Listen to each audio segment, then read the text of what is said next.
Hey friends, it's me, Izzy. Have you ever wanted to be famous? Like, maybe the lead singer of a rock band?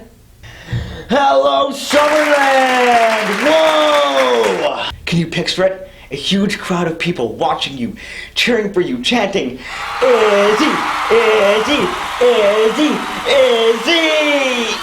Or, whatever your name is. That would be amazing! Or maybe you fancy yourself the lead guitarist. But you know what, most bands don't start off like that.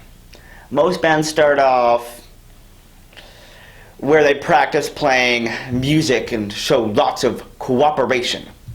Cooperation is working together to do more than you can do alone.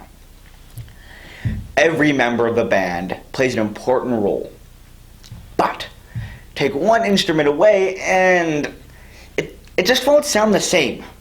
But you know who I think deserves just a little bit more credit in a rock band? The drummer! Hey Warren. The drummer supports the whole band. Without the drummer, who could keep beat? Happy birthday to you, happy birthday to you, happy birthday dear Warren, happy birthday to you. But with a good drummer, the band stays in rhythm. Drummers may not be the most famous, but they get to decide how fast or how slow the songs are. Plus, the drummer makes every joke just a little bit funnier. The drummer works together with the band to help support the singer. This gives a new meaning to the word Band-Aid. You get it? In the story today, we will learn about a great battle fought by the Israelites. A battle that took all kinds of cooperation. They really had to, wait for it, band together. Get it? I'll see you in a few. Rock on, people! The Bible. It's 66 books of history, stories, letters, and poetry that fit together to form God's one big story. The epic adventure of how He created us and loves us so much that He made a way to rescue us. As we travel through the Bible, from Genesis to Revelation, we discover people who met God and found their lives changed forever. Now, for an amazing story, inspired by the book of Exodus, chapter 17, verses 8 through 13. God had freed the Israelites from slavery in Egypt and led them into the desert.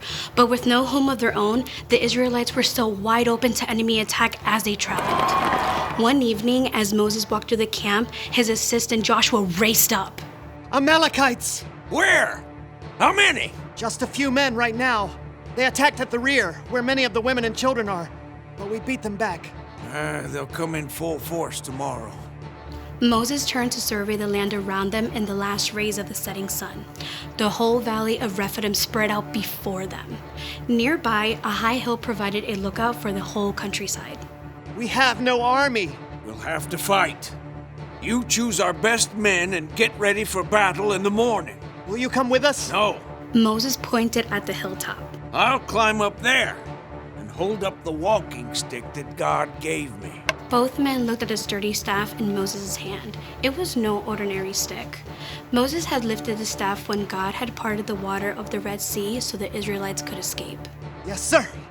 I'll call the men. In the great chill before dawn, Joshua and his group of inexperienced fighters prepared for battle against the Amalekites. I've never held a sword. God has saved us many times. He can do it again. As the ragtag army gathered at one end of the valley, Moses climbed the hill with his brother Aaron and his friend Hur. So, Moses, what's the plan? Yeah, those Amalekites got some mean fighters. We'll call on God. As the three men crested the hill, they turned to look back. The rising sun flooded the valley. They could see Joshua and the Israelites just below. At the far end of the valley, a vast swarm of Amalekites rushed forward. Oh, more Amalekites than bees in a hive. Within minutes, the two groups clashed. It was clear from the very beginning that the Amalekites had the upper hand. They'll wipe us out in no time. Wait. At the very crest of the hill, Moses grabbed his staff and raised both hands high in the air. Our God is stronger than any enemy. In a short time, the tide seemed to turn. Well, what do you know? Joshua's pushing them back. The Israelites steadily beat back the Amalekite army. But as the sun rose and the heat increased, Moses' arms grew tired. Little by little, his arms sank down. Uh-oh. The Amalekites have busted through our line right there. We were doing so well. God, help us. With an effort, Moses lifted his hands high again. Joshua had formed a strong band of fighters, and once again, the Israelites surged forward. Moses lowered his arms to stretch. Ah, my back! What just happened? Joshua had them. Moses stepped forward to see, raising his hands high again. Aaron turned to stare at his brother. It's your hands. When your hands are raised up toward God, we're winning. Yeah, and when you drop them, those fool Amalekites start to win. Yes, but I can't do this all day. Moses' arms began to shake. Hold it one more minute. I got a rock-solid plan. Aaron? Together, Aaron and Hur rolled a huge stone to the place where Moses stood. Now, you set yourself right down, Mo. Carefully, Moses lowered himself onto the rock, fighting to keep his hands high in the air. My arms! We got it, brother. Aaron and Hur each stood on one side of Moses and held up a hand. Whew! For the rest of the day, Aaron and Hur stood right beside Moses, keeping his hands steady. By sunset, Joshua and the Israelites completely defeated the Amalekites. Look at him run! The Amalekites had been defeated by God's power, but it was only by working together with his friends that Moses had been able to keep his hands lifted high all day.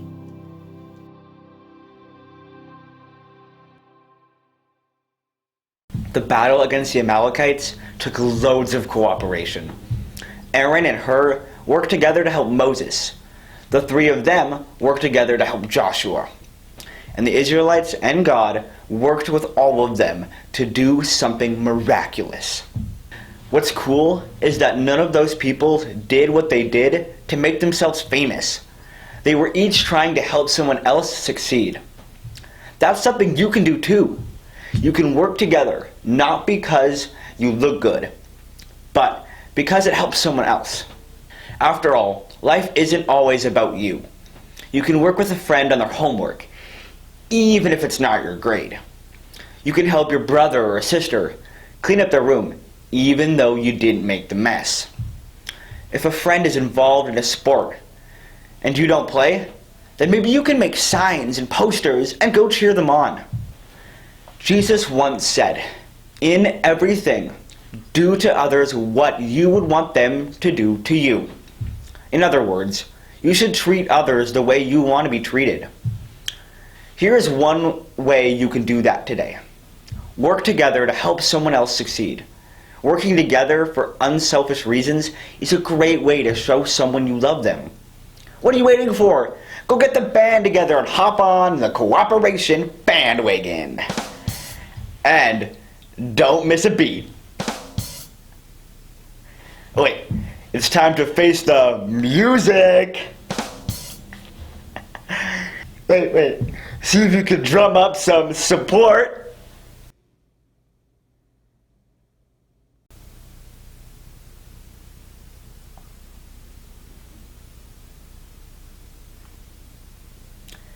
Nope.